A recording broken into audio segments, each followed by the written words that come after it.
So we heard music from IQ with Make Me, and the latest from The Good People featuring Monopoly Family with A Summer Night at the Symphony. Kind of a remake of the classic symphony track from Marley Marl and the Juice Crew back in the day. Yeah. Yep, yeah.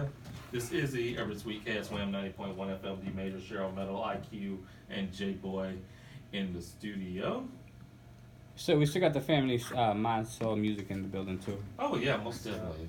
He Shout out tucked off in the family. cut. That's family. He didn't lean back. He did his little work. Just chill out in the appreciate y'all. corner. It's good to watch y'all work. Hey, Yeah, man. man. So, podcasting. Yes, Yeah. sir. Talk to me.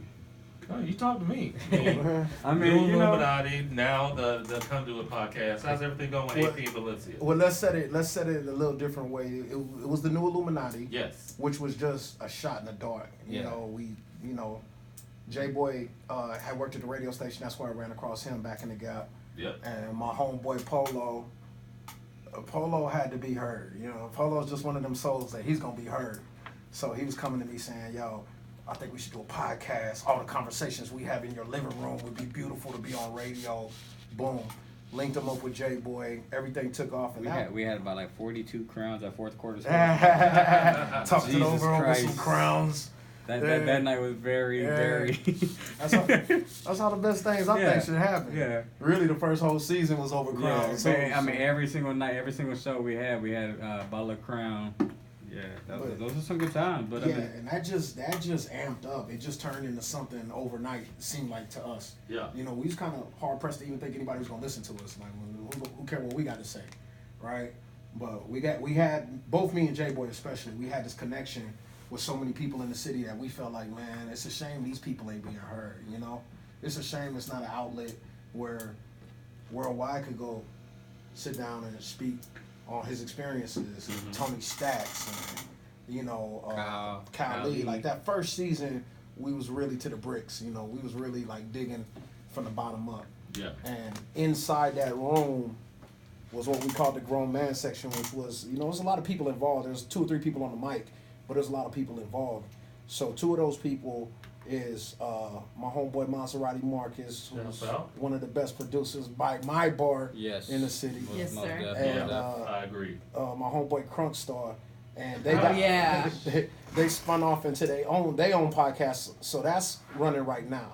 The Cheap Suits podcast. They just released their 85th episode today. Word. Wow. So that's kind of a spinoff. That's a family affair with us. We really protective of it, and we always run out when they call us. But they're on their own. They're running, and everything is beautiful with what they're doing right now. Okay. So right now, Jboi, like you said, AP and Valencia. Our new project is the Conduit podcast.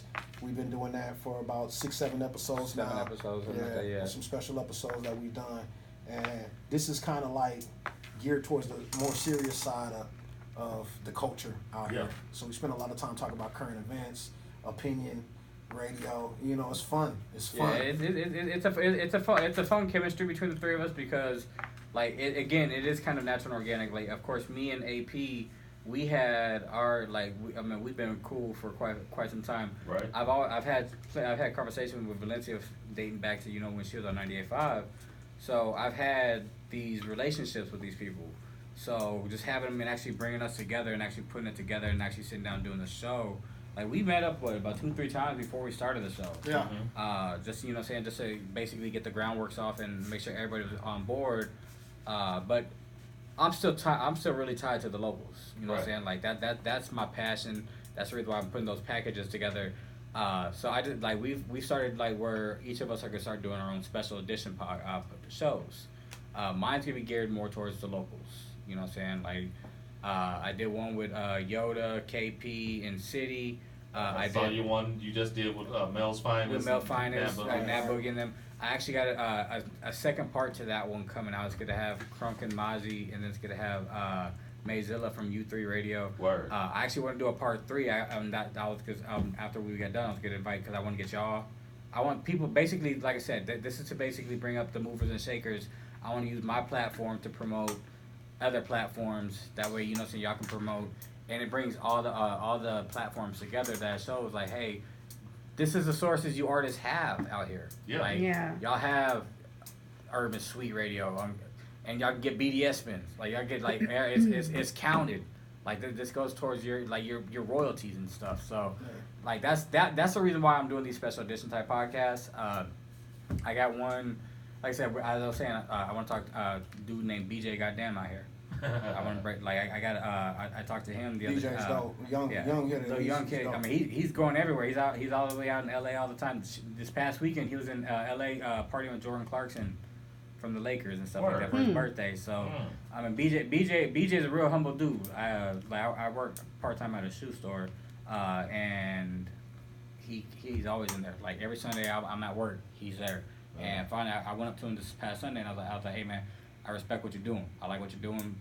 I'd love to be able to sit down and talk with you. He's like, man, yeah, he's like, you with the new Illuminati podcast? I was like, yeah. I was like, that's what I used to do. I was like, but I got a new one now. He's like, and so we exchanged numbers, and he's like, I'm down to sit down with you. So, see, Jboi says, tastemakers. I prefer to use the term creatives because what you and Cheryl have done for years. But what Nat Boogie is doing out here on her own, and what Mel's Finest has been doing for some years, the new kids are on fire right now. This is something that y'all know from 5-10 years ago didn't even exist in San Antonio. Yeah, true that. Now we got kids saying, "Look, I'm gonna be views from the town." Shout out Jay Ross. Yeah, I'm gonna do blogging, and I'm gonna start a website, and I'm gonna cover the culture, And from that sprung this festival culture now that San Antonio desperately needed. Just from a financial standpoint, Modern Woman changes everything for us out here. And the artist that has the chance to be on it, we can stand in line with some heavy hitters, some bigger cities, and that's the kind of growth that the storyline behind those growths is amazing to me, because it takes big nuts to get out here and be like, look, I done rocked the music festival. Yeah. Yeah, I mean, but it just takes like even with a Mizell or with a U3 radio or what you guys do, it does, man. It's hard. It takes heart to take something from nothing and say, I'm gonna build something out of this. I'm gonna mold this into something. And when you start getting followers and when you start actually moving the needle out here, it's amazing to me. Yeah. So those are the kind of things we like to talk about on air. We just chit chat about it, and it makes a dope podcast. So this Conduit podcast that we doing, I think it's going to be important. And by the way, that's on YouTube. It's a YouTube only platform right now. Yeah. So it's all visual. And shout out especially Valencia, because Valencia got the chops that she really didn't have to deal with us. She enjoyed what we was doing with the new Illuminati, surprisingly to me. But Valencia got catalog. Valencia got years and seniority put in. She could have just kicked her feet up and said, I'm good. I've done what I've done for radio out here, boom. But she's in there with us, and she's herself, and just Valencia.